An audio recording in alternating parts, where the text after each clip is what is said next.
On this episode of DVD-R Hell, we're taking a look at a fundamentalist scare film from the mid-80s made by two guys with way too much free time on their hands at their grandmother's house.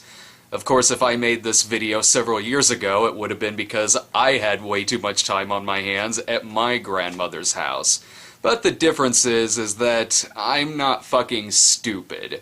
Deception of a Generation was part of an ongoing series of religious propaganda that was hosted by Ron Burgundy, and Ron Burgundy. How about that? I'd feel bad calling this a Christian propaganda or a Christian scare film because I know plenty of Christians in my life, and every single one of them would find what I'm about to show you fucking hilarious. The video comes from Eagle's Nest Ministries, and I don't know how to say this, but I'm pretty sure your eagle is bleeding. What were the other videos in the series, you may ask? The Eagle's Nest Ministries has exposed certain things like rock and roll music, Dungeons and Dragons, marijuana, and even the New Age movement. Well, now, to be fair, without marijuana, no one would watch your video, and without rock and roll, you'd just be sitting there silently in your house with nothing to complain about.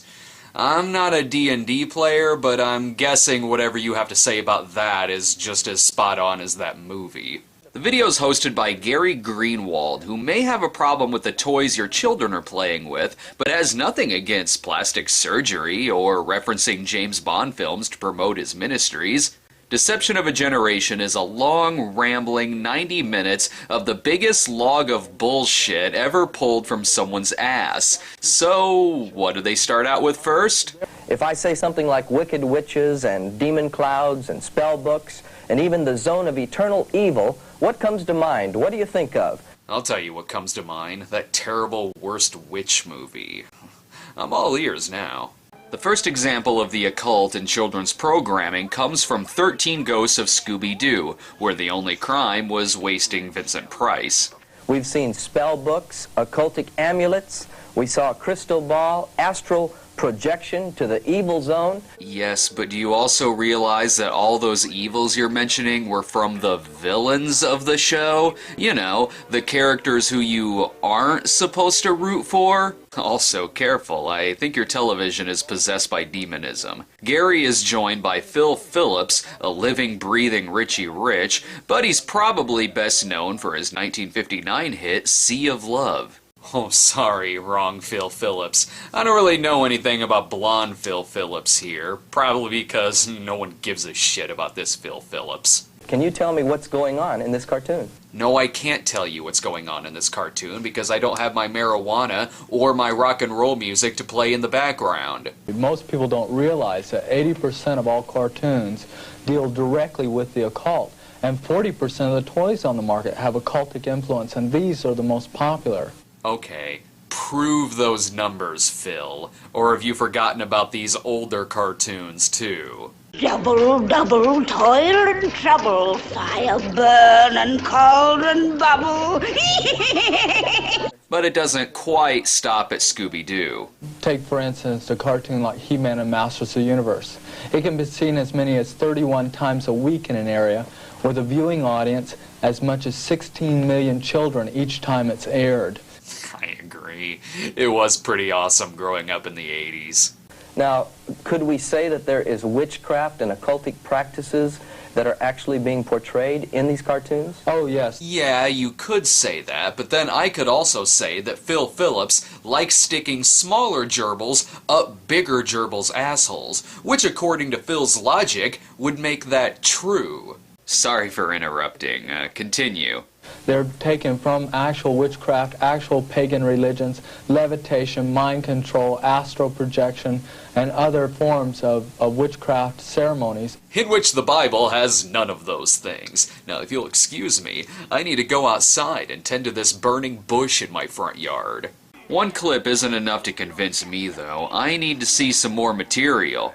I can hardly believe what I'm seeing here. Now, we're looking at occultic things. We're seeing things like the chest of demons and witches and... Again, these are the villains. This is like getting mad at Die Hard for promoting armed skyscraper robbery. You're not supposed to root for them.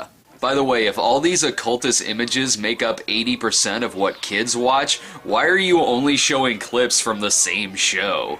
Probably because 13 Ghosts of Scooby-Doo is among the only Scooby-Doo material that actually featured real supernatural forces, while the others usually turned out to be a hoax. But they're not going to tell you that part. The only thing this is reminding me of is that Scooby-Doo was never funny. But seriously, why does this guy even care? The Lord directed me to go on a 14-day fast. And during this fast, I did something very unusual. I walked into a toy store. Go on. And when I walked in the toy store, I was faced with a toy holding an occult symbol in its hand. And this got my curiosity up, so I purchased the toy. Oh, I believe it got your curiosity up. Just like most non-toy collectors who somehow end up in a toy store. I'm being unfair. Phil's beliefs come from a higher power. About 3 days later, I was driving home from these series of services, and the Lord spoke to me about what happens when a child plays with a toy. If by the Lord you mean the great Gazoo, who is clearly just fucking with a grown man to give him a flimsy, holier-than-thou excuse to loiter in a toy store. The biggest issue here, though, is the intent of the toy. You're saying a child actually projects himself into the toy.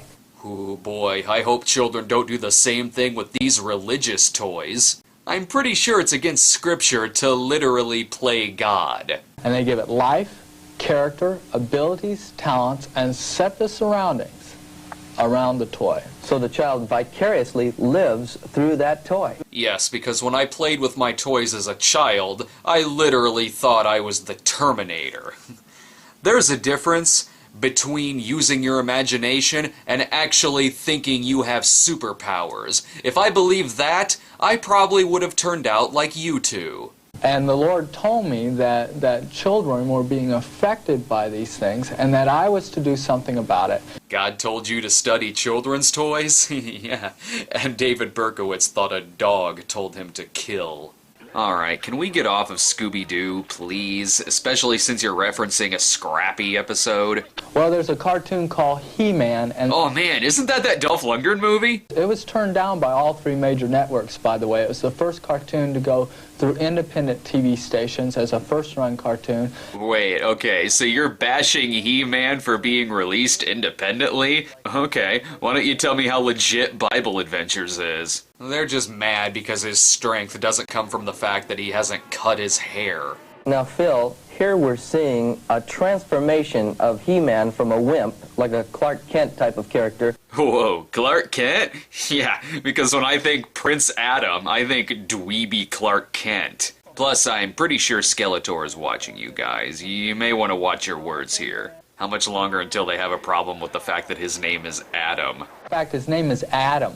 Yeah. First man. Interesting. Until he's transformed. Yes, it's interesting that his name was Adam. Just like it's interesting that the guy who sold this soda to me's name was Jesus, because I'm sure he was referencing Jesus.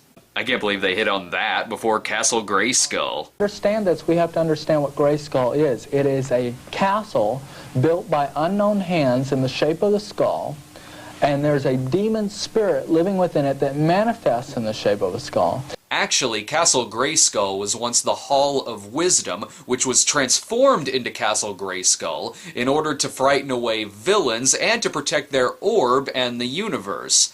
You would know this if you watched the show. All of this is coming forth, and the children, whether consciously or subconsciously, are picking up all these occultic overtones. Oh, very much so. No, they're not. Because unlike you, they've seen the show.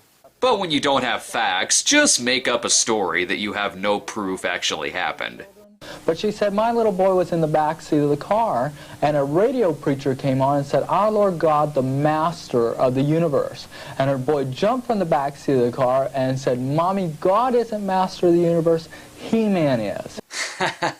Kids say the darndest things, but I'm sure this kid also believes in Santa Claus, the Tooth Fairy, and the Easter Bunny. But if you were to talk to this same kid today, I doubt that he thinks that He-Man is real. I may have spoke too soon about this story being bullshit, though, because look, there they go in the background. Tell me, Phil, since you're an expert, what else do the children see? Out in the parking lot with He-Man in his hand, running around in circles saying, He-Man has more power than Jesus. Oh, so He-Man was the fifth Beatle? Makes sense to me. Let's be fair to Gary and Phil, because a series which contains many gods, as they put it, is totally a new thing. Right, Loki? I'm blaming you for this series. We haven't even gotten to the toys yet, and hey, whoa, god damn it! You took it out of its packaging! Now it's only gonna be worth about $30. Okay, now this is the He-Man, a muscular figure and so forth that mostly little boys follow, I take it? Right. But the little girls have someone too. Oh, many little girls play with this toy. Oh, really? And you know this how? Did you pick up on that on your afternoons at the toy store? So you're telling me little boys, for instance, could watch Skeletor with his staff of power here, and they could, and you say this was actually used to crush a dove that represents total satanic power? Uh-huh. Again, he is the villain. You are getting mad at things that the villain is doing. Why? So little boys are really being programmed to evil. Okay, so are little boys also being programmed to want to turn into snakes to offer apples to naked women in the woods? What? Satan is a villain too, right? Is that all you have on He-Man? Well, Skeletor lives in Eternia with He-Man. You mean Eternia? Now, Eternia is a good world I think you mean Eternia. that they live in, and we'll see some things about Eternia a little later on. Oh, good, because I've never heard of this Eternia. I only know Eternia.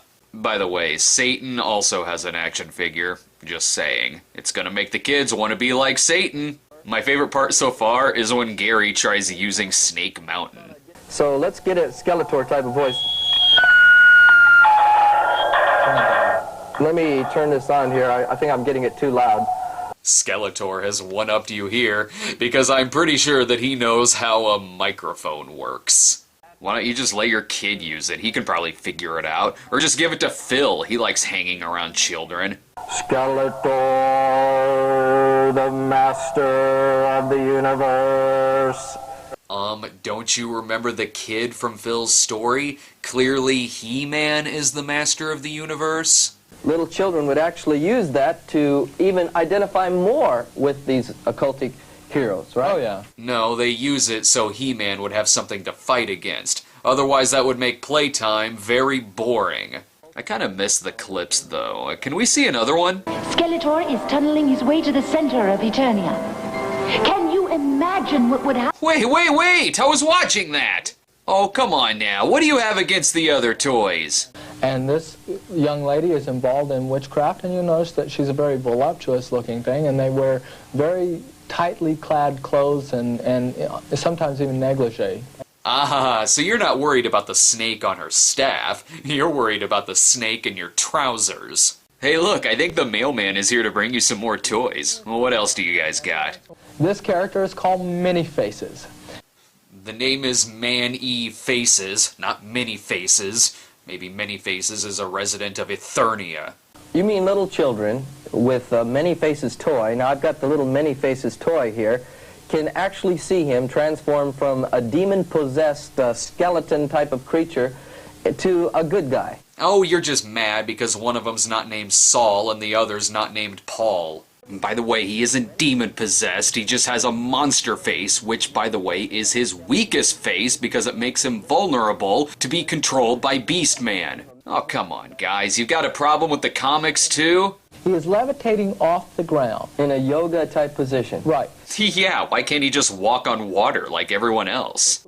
Now, he walks to the center of the pyramid, he sits inside, and he starts to steal the power of Eternia. Damn it! It's fucking Eternia!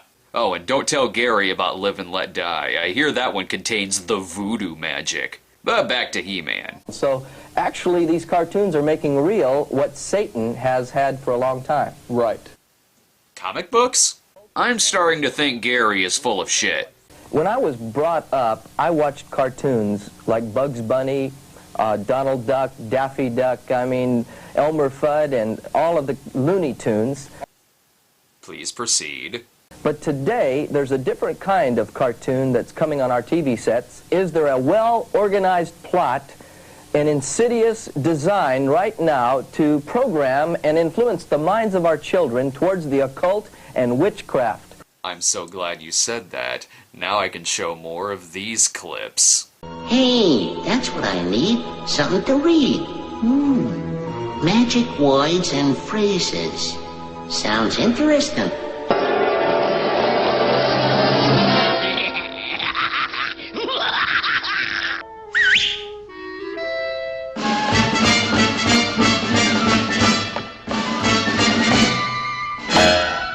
Hocus!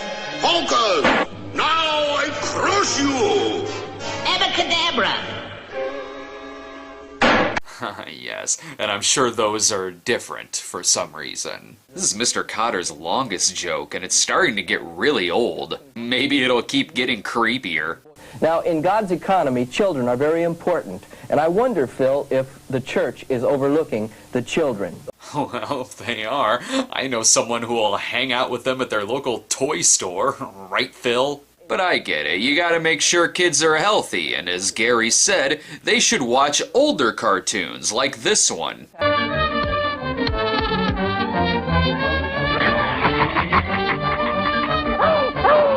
Oh, I'm so unfair. Well, in 1978, there was a study done that said children watched an average of 15,000 hours of television before they graduated from high school, while only spending 11,000 hours in the classroom. Who did this study? Cite your examples. This is as official as a Fox News poll asking if the Reverend Wright created the war on Christmas. Stupid people will give you any result you want. By the way, notice how the clock hasn't changed throughout this entire special. That's because Gary is actually a god of time who has paused the earth so nothing can get in the way of his magic spell of jackassery. Prove he isn't. Children view television in a vastly different manner than adults do. In fact, until a child is about the age of 7, he cannot differentiate between fantasy and reality as it deals with the television. Huh. I don't think it's the kids who can't differentiate between fantasy and reality. You two are the ones under the impression that children actually think they're He-Man and Skeletor. But Phil actually does have an example for this one. In fact, I was watching TV when I was about 2 years old and turned it on, and Lassie went running into a burning barn. And I was crying and very upset by this, and my dad was trying to comfort me and said, "That's not real." Because you were fucking 2. I'm sure you didn't really think you were Lassie. You probably just shit your diaper for the 12th time that day. And by the way, how do you even remember that? And when you were 2, people were afraid to share the water fountain with African Americans. So go ahead, tell me more about fantasy and reality. Right. It's beyond their capabilities to understand time. Well, if they're watching this, it's not going to help them understand time since it doesn't move. Gary and Phil next take the opportunity to talk commercials. Being that children look at these things as reality, how do they view a commercial? Well, they view commercials as public service announcements. As though it's a happening that's really true. Oh, yeah. No, they think of them as a list of things they want their parents to get for them. So they cite He-Man and Cookie Crisp as examples of evil cartoon commercials. Now, Phil, you're saying that as the children watch these cartoons or these commercials, they're influenced by what they see. No, you're both saying that. Gary is just feeding Phil the words that he wants everyone to hear, just like all cheap propaganda does. I bet Gary is wondering why can't children's commercials be like they were in his days. Presenting only crinkled cereal in the world. Post-rise crinkles. Let's take a Winston break. That's it! Winston is the one filter cigarette that delivers flavor 20 times a pack. There I go again. What I'm trying to show through these commercials is that when a child watches these about 30 times during a Saturday, he is programmed by the companies to be an advocate for their product. You're just describing the very definition of a commercial. They then start to get mad that cartoons are used to promote sugary cereals. Although this was in the 80s, and now that Michelle Obama has promoted healthier eating habits, I'm sure Gary and Phil are now pro kids eating sugary cartoon cereals. Oh yeah, you've never seen a commercial, cereal commercial for children during the Super Bowl or during 6 o'clock news. They don't care if you ever see it. Uh-huh. Isn't that called demographics? Just like you're not gonna see an adult commercial in the middle of a children's cartoon? What the fuck's your point? The guys then talk more about the viewing habits of little girls, since it wasn't creepy enough the first time around. Is there any kind of character that the girls can relate to? Well, there is, and her name is She-Ra, and there's another one that is out there that is for girls, basically, and that's Golden Girls. Golden Girls? What? Was that made to tie in with that other show for little boys, Matlock? They've been programmed by the cartoon to play with the toy in a certain manner. And so if the cartoon says that a character has occult powers, then when the child plays with the toy, he is going to use that toy to cast spells or do whatever the toy does in the cartoon. Yes, by using their imagination. Just like I'm sure that when you were a kid, you pretended that your Superman toy could fly. Then he'll take the little He-Man, and he'll begin to yell those words by the power of Grayskull, and he'll begin to throw spells on people by his own imagination of powers. Oh, that's where you're wrong, Gary, because Phil just said that it isn't from using their imagination. And then when they don't have the toys and they're on the playground, then they take on these characters in fantasy role-playing themselves, and they imagine themselves with these occult powers. Right. It's a little something that this generation created called Cowboys and Indians. And by the way, I'm a little creeped out by the crazy eyes that Gary gives when he intros a She-Ra clip. And it shows her getting her powers also. Let's go to that right now. I think Phil is upset because he can't drop trow and start masturbating right there. Also, I'm pretty sure the television has stolen Gary's soul. The only thing I see wrong with this She-Ra clip is that I'm not exactly sure what she's looking at here. But this is just another example of them getting mad when a villain does villainous things. We've just watched a mystical world called Mystical or something like that, and there's a witchcraft competition going on, and this girl, She-Ra... She-Ra? Thank you for pronouncing that the same way my grandpa would whenever he'd pretend that he knew what the hell I was watching. And if these were financed by satanic cults like the host suggests, I'm pretty sure the evil wouldn't lose at the end of every episode. What? Oh, come on. Thundercats? Oh, what's your problem with the Thundercats? You talk about Hinduism. Would we see anything like the martial arts or, you know, yoga exercises? Well, we did see yoga exercises last week. Oh no, it's linked with a religion that isn't yours. It must be bad. And by the way, plenty of Christians practice martial arts. And they do things like communicate with the dead and have occult powers themselves.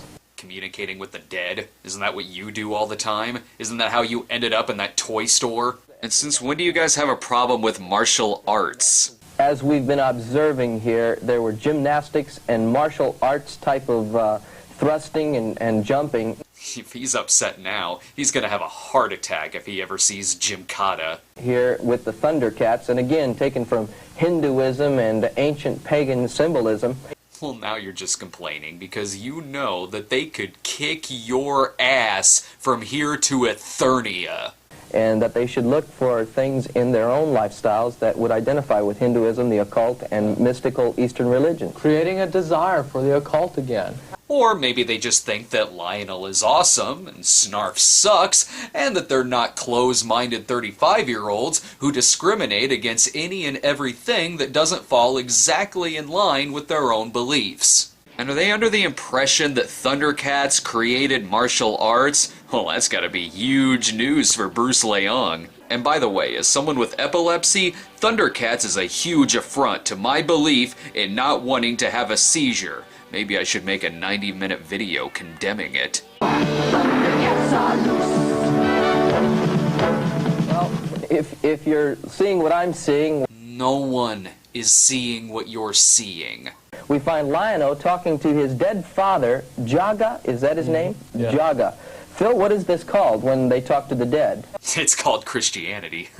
Sorry. I just like pointing out whenever they say something incredibly hypocritical. Sort of like when they condemn this Mumra figure for using serpents. Gee, I can't think of any other villain Gary and Phil might be aware of that uses serpents. If I push the back of this doll, the arms begin to move, and if you put a battery in the back, the eyes will light up. I'm sure Phil is perfectly aware of the kinds of toys that you put batteries in. And I anxiously await their toy collection to pop up on eBay any day now. I gotta give it to Phil, he does at least cite a source here. And it's dealt with in Deuteronomy on a number of occasions, that this is something we're not even supposed to have in our homes. Oh, Deuteronomy, the same book that says that a rapist must marry his victim if she's not yet been engaged, and the two of them can never get divorced. But I'm sure you choose to forget that part.